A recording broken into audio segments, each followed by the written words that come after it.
ठीक है। अब क्या होता है, I have just told you that in the previous stanza the poet says that he listens the songs of nightingale and the songs of nightingale give great pleasure to the poet, but nightingale, it flies very high in the sky. So sometimes it happens that nightingale, it goes beyond the reach of the sight of the poet. ये Nightingale बहुत ऊंचाई पर उड़ती है और कभी कभी ये कवि की नजरों को नजर ही नहीं आती। तब कवि क्या करता है? Then what the poet does? तब वो आकाश में नाइटिंगेल को ढूंढना शुरू करता है।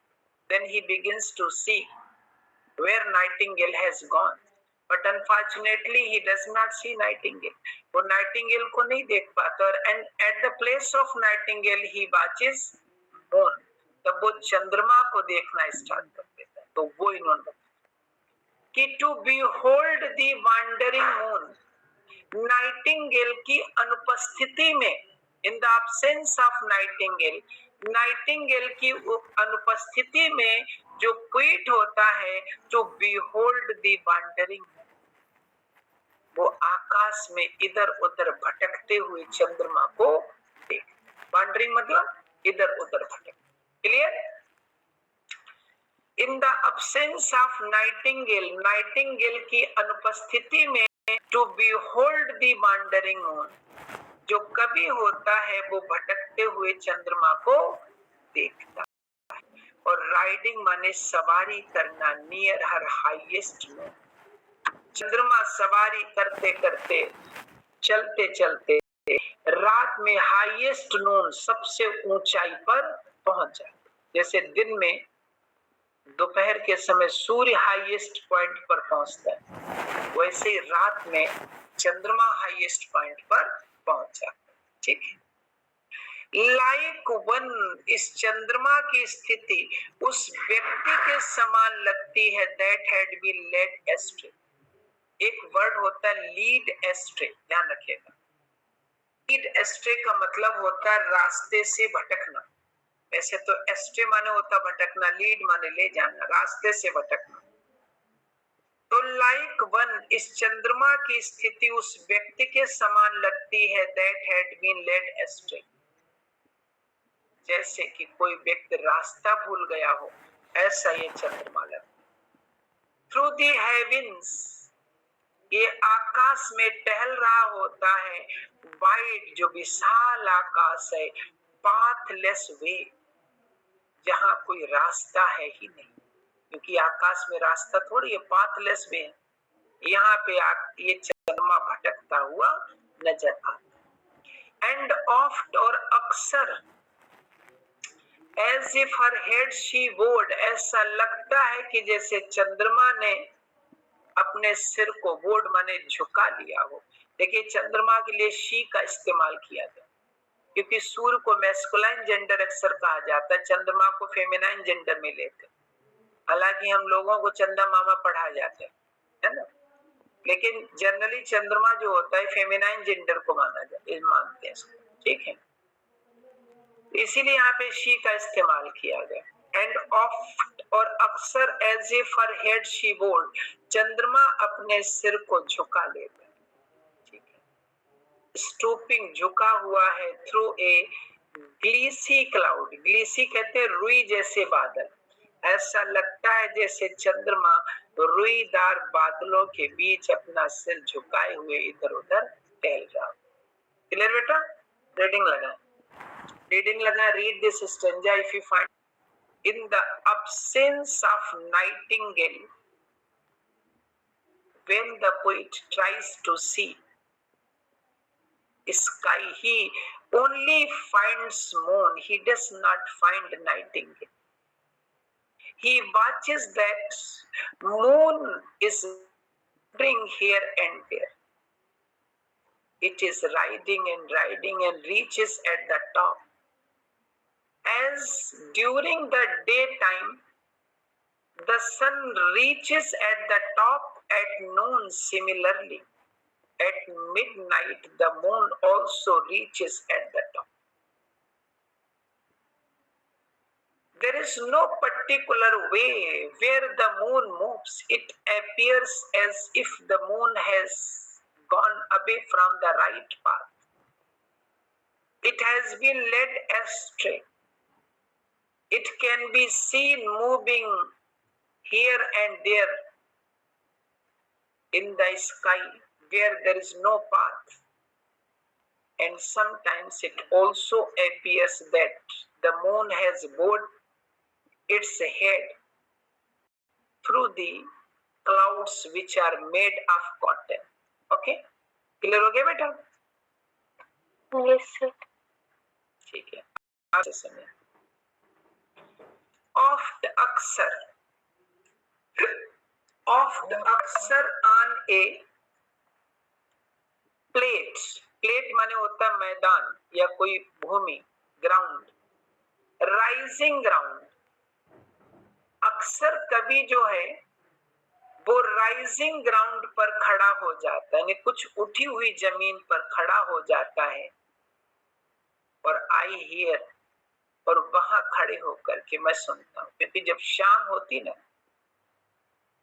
तो आपने देखा होगा देहात में भी लोग जब जो सूर्य को देखते, जो चंद्रमा को देखते, वो कोई ऊंची चीज की तलाश करते, कोई ऊंची जगह मिले वहां खड़े होकर देखे, है ना. जब शाम होती, when it is the time of evening, तो बड़ा अद्भुत घटनाएं होती, क्योंकि sun is going to set, सूर्य डूब रहा होता है, moon is rising, चंद्रमा निकल रहा होता है. कभी कभी आपने देखा होगा कि दोनों ही एक्टिविटीज एक साथ हो रही होती है. वेस्ट में सनसेट हो रहा होता है और ईस्ट में जो है चंद्रमा जो है वो निकलता नजर आता है. दोनों ही एक बार में नजर आते. That is really very wonderful phenomena of nature. प्रकृति की अद्भुत घटना है.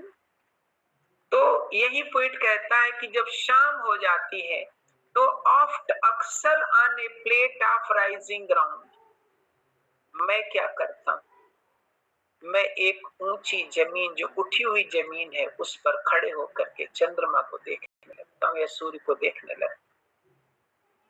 I hear the far off curfew sound, और तब मैं बहुत दूर कर्फ्यू साउंड को सुनता. कर्फ्यू आप जानते होंगे, घंटे की आवाज. ध्यान नहीं था आपको कर्फ्यू के बारे में? नहीं. चर्च की घंटियों की आवाज होती है सर, जो थॉमस हार्डी में. देखिए, चर्च की घंटियों की आवाज को कर्फ्यू बोलते नहीं है. इसके पीछे एक रीजन है. देखिए, आज हम लोगों के पास क्या है, घर घर में हमारे पास मोबाइल है, घड़ियां हैं, वॉचेस हैं. उस समय घड़ियां नहीं थी, वॉच नहीं थी लोगों के पास. There was only one watch. It was present in the church. उस समय केवल एक ही चर्च में जो थी, एक ही घड़ी होती थी, वो चर्च में लगी रहती. बहुत ध्यान से समझिएगा. एक घड़ी होती थी, वो चर्च में लगी रहती केवल, और घरों में थी नहीं घड़ी. तो जब शाम को 7 या 8 बजे का टाइम होता था, तो चर्च में से एक घंटी बजाई जाती थी जब 8 बजते थे. That gives an indication to the people that they must put out their lights and they must go to sleep. और ये घंटी एक सिंबल होती थी, एक इंडिकेशन होती थी कि भाई आप लोग अपने घरों की लाइट्स बंद कर दीजिए and now go to sleep, और सो जाए. तो वो घंटियां जिनके बजने से पूरे गांव में कर्फ्यू लग जाता था, वो कर्फ्यू टोल्स कहलाते. समझ रहे? उनको कर्फ्यू बोलते थे. घंटियों को कर्फ्यू नहीं बोलते, क्योंकि जब वो बजती थी तो सारी एक्टिविटी बंद हो जाती थी, सब लोग लाइट बंद करके सो जाते. प्रेम सागर कुछ पूछ रहे बेटा? No sir. तो कहने का मतलब है वही घंटियां ये सुन रहे हैं. अब कर्फ्यू समझ गए? कर्फ्यू घंटियों को नहीं कहते, उन घंटियों के बजने से जो कर्फ्यू लगता है. कर्फ्यू बेल सर शब्द का यूज हुआ उसमें भी. थॉमस हार्डी की घंटी चर्च है. थॉमस हार्डी की हमने आपको elegy written in a country churchyard पढ़ाई थी, उसमें कर्फ्यू बेल लगा है। उसकी लाइन है the curfew tolls the knell of parting day, ध्यान है, the curfew tolls the knell of parting day, the lowing had been slowly over the lea, ध्यान है ओवर। तो वही घंटियों की आवाज मैं सुन रहा हूँ, ये मिल्टन। अब समझ में आ गया सब कुछ। तो आई हियर, मैं सुनता हूँ, द फार ऑफ, दूर से कर्फ्यू साउंड, मैं दूर से कर्फ्यू की साउंड सुनता हूँ, उन्हीं घंटियों की, चर्च की घंटियों की आवाज मुझे सुनाई देती। ओवर सम वाइड वाटर शोर, वाइड वाटर समझते हैं, समुद्र के लिए कहा गया, शोर माने किनारे। ये आवाज कहाँ से आ रही है? ये समुद्र के ऊपर से, समुद्र के किनारों के ऊपर से होकर के मेरे पास आ रही है। स्विंगिंग माने इधर उधर मूव करना, कहते ना गेंद स्विंग करना, घुमाना ऐसे। स्लो ओवर, सलन माने दहाड़, और समुद्र में जो उदास है, उन्हीं के साथ धीरे धीरे मुझे इन घंटियों की आवाज सुनाई। क्लियर हो गया बेटा? Sir, please explain last lines of swimming slow with the sullen. Swimming नहीं बेटा, स्विंगिंग है, स्विंग। Yes, swing sir. समझते हैं? क्रिकेट देखा, have you watched cricket? Yes, cricket sir. में बॉल स्विंग होती है, स्विंग। Yes, sir. जैसे जो घरों में सिंगल डोर लगे होते हैं, सिंगल डोर घरों में अधिकतर सिंगल डोर होते हैं, जब उनको आप खोलते हैं तो क्या होंगे? वो स्विंग होंगे, स्विंग होते हैं, समझ रहे हैं? जी सर। तो स्विंगिंग स्लो, यानी मूव करती हुई, घूमती हुई, धीरे धीरे वो साउंड मेरे पास आ रही है। किसके साथ? विद सलन रोर, समुद्र की जो लहरों की उदास आवाज है, दहाड़ है, उसके साथ चर्च की घंटियों की भी हल्की हल्की आवाज मेरे पास आ रही है। क्लियर हो गया? क्लियर हो गया बेटा? Yes. Milton says that when it is the time of evening, he stands on some rising ground to see moon or to see the setting sun. I have just told you that evening it is really the most wonderful sight of nature. Often it is said in the villages, don't do any work at the time of evening.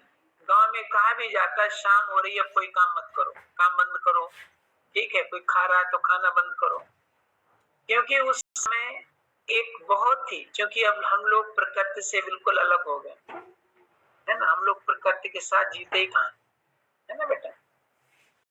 को आप देखिएगा कहीं मैदान में खड़े होकर के, तो एक अद्भुत घटना है। सूर्य डूब रहा होता है, चंद्रमा जो है वो निकल रहा होता है, वो एक अलग सी अनुभूति होती है, वो अलग सा एक रियलाइजेशन है। हम उसको अलग से कुछ रियलाइज करते, वहां पे ऐसा कुछ रियलाइज करते जिसको हम एक्सप्लेन नहीं कर सकते।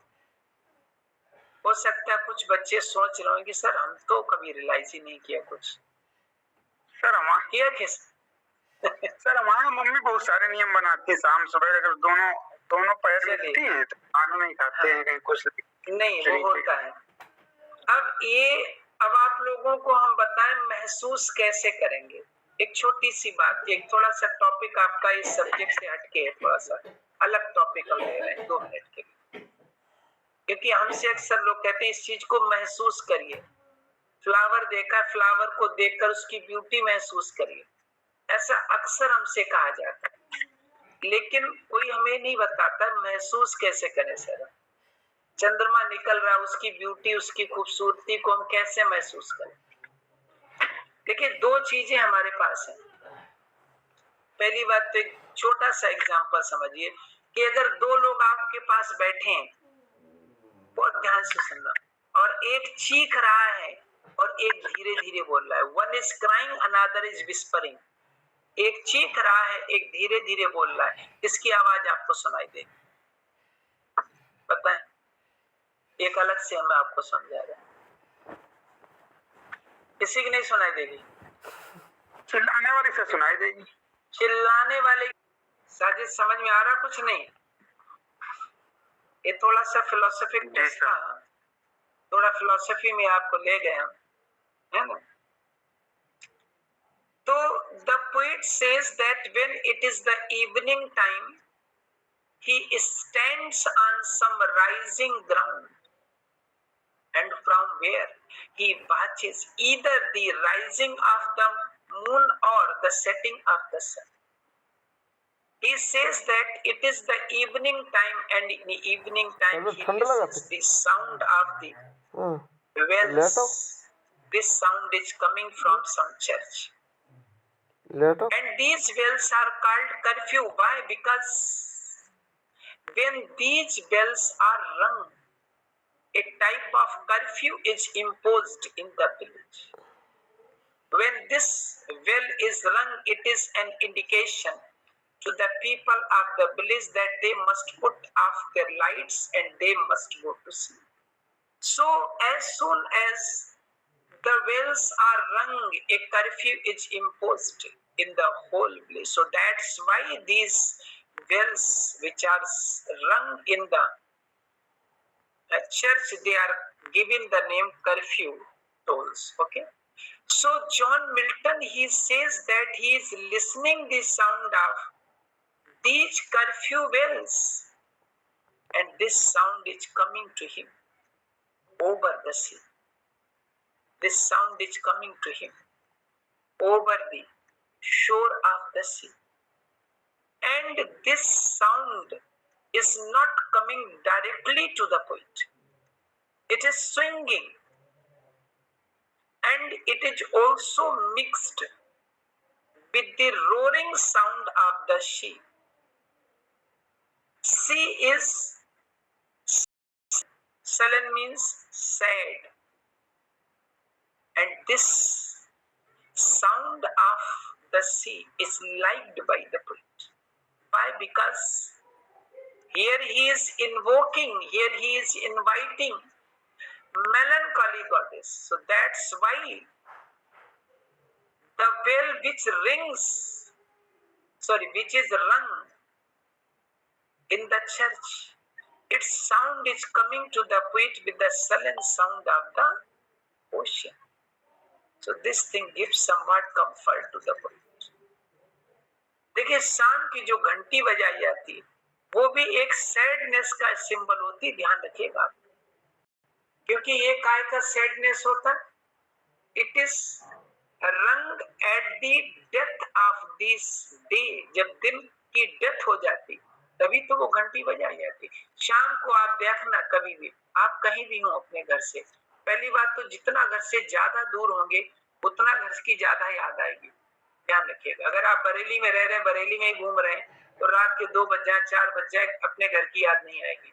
अगर आप दिल्ली पहुंचे तो थोड़ी याद आएगी, अगर आप अमेरिका पहुंच गए तो बहुत याद आएगी। तो जैसे जैसे डिस्टेंस बढ़ेगा आपको घर की यादें ज्यादा आएंगी, है ना? तो कहने का मतलब हमारा ये है कि शाम होते ही हमको ऐसा लगने लगता है, शाम के समय आप एक बार घर को जरूर याद करते हैं। कब? When you are away from your home, क्योंकि शाम होते ही जो घंटी बजती है वो एक इंडिकेशन होता है कि you must return your home, तुम्हें अपने घर लौटना चाहिए, सो जाना चाहिए, अपने दिन का काम बंद कर देना चाहिए। क्लियर हो गया बेटा? साजिद समझ में आ गया? ठीक है, कोई डाउट तो नहीं? No sir, no doubt. ठीक है, अब ऐसा करते हैं, इसको हम यहाँ पे रोक दें, बताओ। जी सर। अब इसमें इंपॉर्टेंट कुछ नहीं, इसमें इंपॉर्टेंट शुरू की करीब 20